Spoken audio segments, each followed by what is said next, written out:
There are days when the offseason feels quiet, but in Los Angeles, that quiet is loaded with pressure. The Chargers are getting back on the field with one receiver needing to turn promise into real trust, one massive possibility hanging over the AFC West, one bold prediction putting Harbaugh back on top of the division, and even a real conversation about who protects the plan if Herbert ever needs a breather. So drop a like, because today is not just news, it is an ambition check for a season that could change how this team is respected. With Quentin Johnston, this is the kind of story that decides whether an offseason becomes nice talk or a real jump on the field. The Chargers have already finished 2 weeks of OTAs. They still have practices from June 8 to June 11, and then mandatory minicamp from June 16 to June 18. And even with very little coming out about the receiver room, one message already feels clear. Mike McDaniel has shown confidence in the 5 main names: Johnston, Ladd McConkey, Keandre Lambert-Smith, Trey Harris, and Brennan Thompson. But public confidence is not a blank check. For Johnston especially, it feels more like an open door he has to walk through right now. McConkey has a much cleaner role in this offense. Slot work, yards after the catch, short rhythm, quick throws, the kind of job that naturally fits what McDaniel usually values. Johnston, on the other hand, has the heavier mission.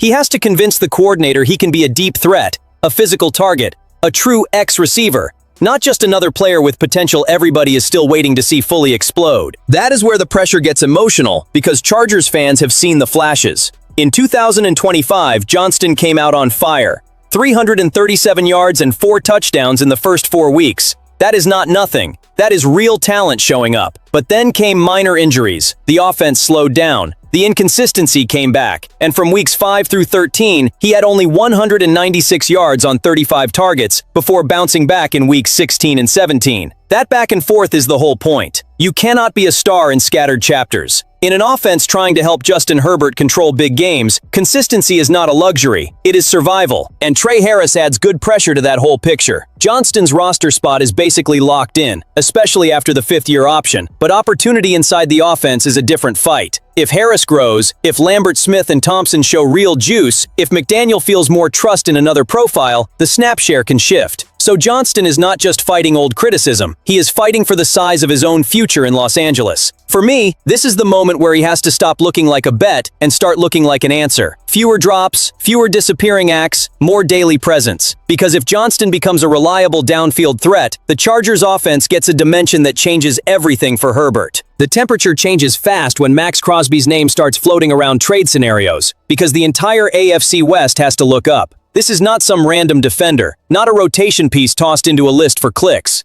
This is an edge rusher who, when healthy and at his best, changes protection, changes game plans, and changes how comfortable the opposing quarterback feels in the pocket. The read from Dan Graziano puts an uncomfortable possibility in the air. If the Raiders stumble again during the season, especially with another rough losing streak, Las Vegas could listen to calls on Crosby before the year is over. And for Chargers fans, that has 2 sides. The first one is simple. Seeing a rival lose that kind of force always shakes up the division. The second is more aggressive. If that phone rings, Los Angeles has to at least understand the price, because Justin Herbert's window does not fit with passivity. Jim Harbaugh came to the Chargers speaking the language of the trenches. That was never cosmetic. That is philosophy. Win at the line, toughen the defense, make every snap painful for the other side. The team brought Khalil Mack back on a 1-year deal, and Mack still carries respect, technique, presence. But reality is there too. He is closer to the end than the beginning. Tuli Tuipulotu has burst. Tier Tart can bring weight inside. Dion Henley can grow a lot. But a defense dreaming about big January football needs constant terror off the edge. Look at the path through the conference. Mahomes is still Mahomes. Lamar Jackson forces every defense to play with absurd discipline. Trevor Lawrence, Bo Nix, young attacks, creative coaches, everybody is chasing an edge. If the Chargers want to stop being that team that almost gets there and start being treated like a real threat, they have to think like a real threat. There is cost, there is age, there is the physical side, there is the fact that Crosby is turning 29. None of that can be ignored. But the emotional question is different. When there is a chance to put a play destroyer next to a Harbaugh defensive project, do you watch from a distance, or do you force the league to respect your ambition? This is where the story starts to turn, when someone outside the building finally puts the Chargers where this fan base believes they can be. Connor Orr from Sports Illustrated released his bold predictions for the season and has Los Angeles finishing 13-4 on top of the AFC West. 13 wins, division champions, ahead of the Chiefs and Broncos, both projected at 11-6, with the Raiders at 7-10. For a lot of people, that sounds bold. For anyone who follows this team closely, It feels like a door that was already creaking, just waiting for somebody to push it open. The Chargers have gone 11-6 in back-to-back seasons under Jim Harbaugh. They have made the playoffs twice. The identity is getting stronger, and one detail cannot be brushed off as coincidence. Since 2024, Los Angeles is 9-3 against AFC West rivals. That is internal control. That is a sign this team is not just surviving inside the division. It is making people uncomfortable. But this is where the scar shows up. The Chargers' last AFC West title came in 2009, back in San Diego, when the team finished 13-3.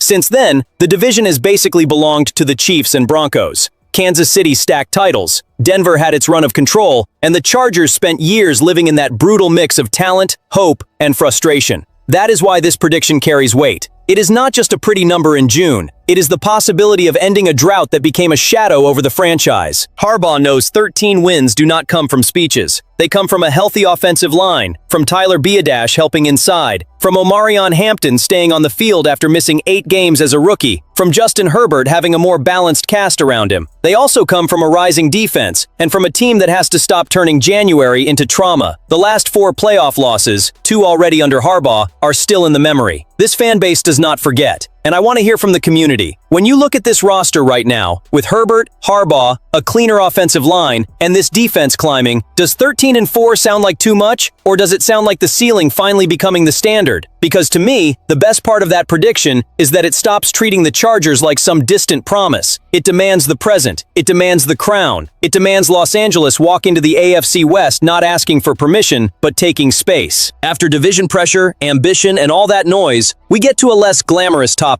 But one serious teams never treat like a footnote. Backup quarterback. Everybody knows Justin Herbert is the center of this project. He is one of the best quarterbacks in the league. He is the reason every Chargers decision has to carry urgency, and he is also the guy still chasing his first playoff win. But the NFL does not forgive rosters that think Plan B is a luxury. Herbert has been relatively healthy since entering the league, missing only 4 games due to injury in his career. That is a blessing. But it cannot become an excuse to relax. Last season, Los Angeles put Taylor Heinicke and Trey Lance into a camp battle. The picture has changed now. Heinicke announced his retirement. Lance earned a second contract with the Chargers, and his summer becomes a real showcase to lock down the QB2 role. Gilberto Manzano from Sports Illustrated ranked the NFL's backup quarterbacks and put Lance at number 15, better half of the league. For some people, that may be surprising because Lance still carries the weight of being the number 3 overall pick in 2021, of not sticking in San Francisco, of going through Dallas without taking Cooper Rush's backup job, and of arriving in Los Angeles more as a career rebuild than a ready-made certainty. But maybe that is exactly where Harbaugh sees value.